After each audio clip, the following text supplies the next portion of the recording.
You're staring at the screen right now, heart thudding, thoughts swirling. Maybe you're trying to escape. Maybe you're trying to change, but there's a whisper in the back of your mind. What if you fail again? What if this time you're just fooling yourself? I see you. I feel you.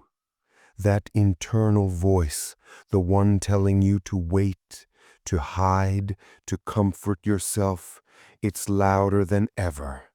And I'm going to show you why. Because the real enemy isn't out there. It lives inside your skull. Let's begin with a scene you know too well. You wake up with the intention to create, to challenge yourself. Maybe a workout, maybe a creative project, maybe just starting.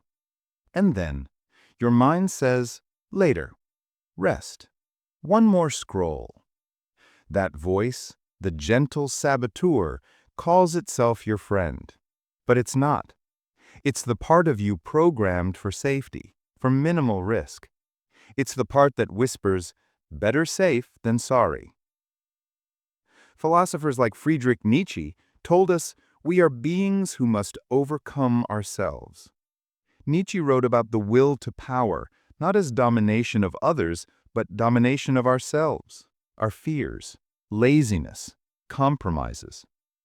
And when you surrender to that whisper, you don't simply rest, you become smaller. Not by creation, but by omission. You shrink. Because the survival instinct isn't designed for greatness. It's designed for continuation. It says, keep steady, don't rock the boat. But if you accept that voice as your guide, you'll drift nowhere. Reframe pain as necessary, valuable, even sacred. When you hear pain, you might cringe. You might think, I avoid pain. That's common. But what if the avoidance is the problem? What if the real issue isn't pain, but what you believe pain means? Think of Dietrich Bonhoeffer, who dared to see suffering as a path to responsibility, not escape. He believed that life in its fullness requires taking a stand, even if it means being broken. Not comfortable, broken.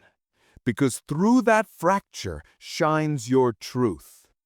Pain is the price for integrity, for coherence between who you say you are and what you do. Every time your mind says, I don't feel like it, respond, good. That means I must. That's the twist. Pain becomes the signal that you're about to grow, not the illusion you're about to collapse. Picture a tree in the wind, the branches bent, the trunk trembling. But every time the wind howls, the tree's roots dig deeper. The tree doesn't move away from the storm, it roots itself in it. That storm is your pain, your resistance, your discomfort, cleansing and calibrating at once. You've heard of procrastination, but what's the root of it? Not laziness, hesitation. The moment you pause, doubt creeps in. The philosopher Plato told us about the cave, shadows on the prison wall. When you hesitate, you're still in the cave. The moment you act, you step into the light. You get 3 seconds, that's all. Because in 4 seconds, your mind will whisper reasons, excuses. What if it fails? What if you look silly? Maybe tomorrow. You count down, 3, 2, 1, and you move. No mental negotiations, no permission. You act. This isn't just about workouts or tasks. It's about breaking your own inertia. It's about reclaiming your agency. Because each hesitation is a surrender to the part of you that fears the unknown more than it desires the transformation. You don't need a massive plan. You need a ritual. A daily act so consistent you perform it when you don't feel like it. That's where your identity is formed. Niccolo Machiavelli once observed, men in general judge more from appearances than from reality. So show up as if you are who you intend to be, even when you're not. Cold shower, a few push-ups, 5 minutes of quiet. saying what you think, even if your voice trembles. It's small, but that small becomes the hinge. That hinge swings your whole day, your whole self. The paradox: you're not waiting for the moment you feel ready, because the moment you feel ready, you're too late. You already surrendered.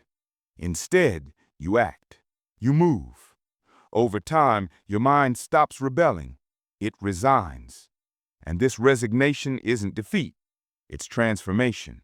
Your internal resistance doesn't vanish overnight, but you curve it, you channel it, you train it. It stops being your jailer and becomes your trainer. Finally, and here's the deepest flip.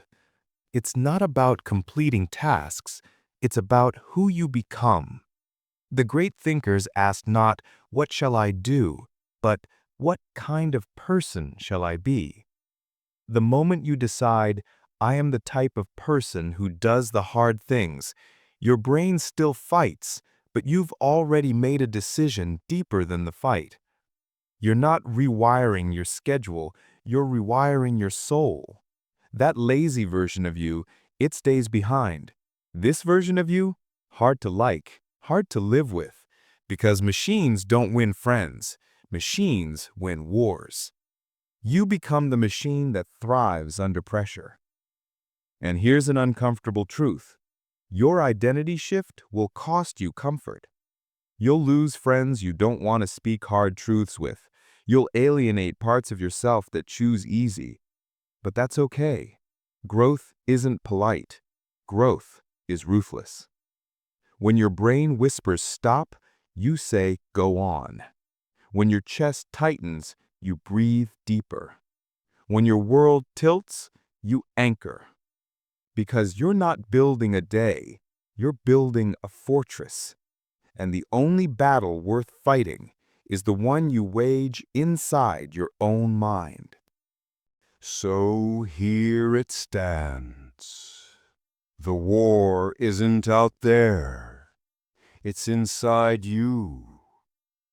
The voice telling you to rest, to wait, to hide. That voice is not your friend. It's the lowest common denominator version of you, seeking peace at the expense of your potential.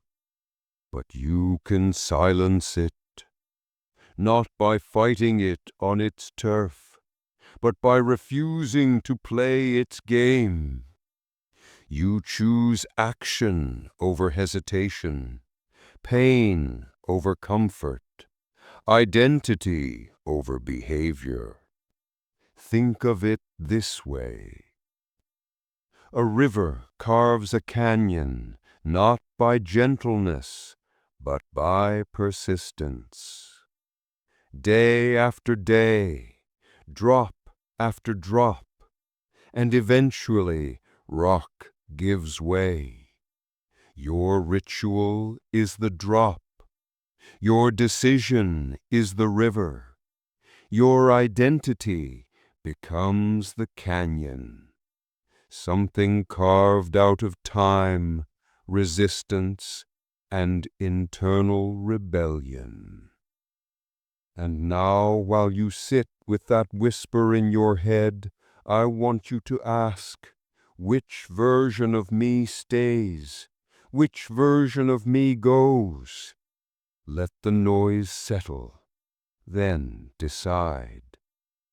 Because today the old you dies, and the new you, the machine, the warrior, the relentless self, begins. Thank you for listening. I'll see you on the other side.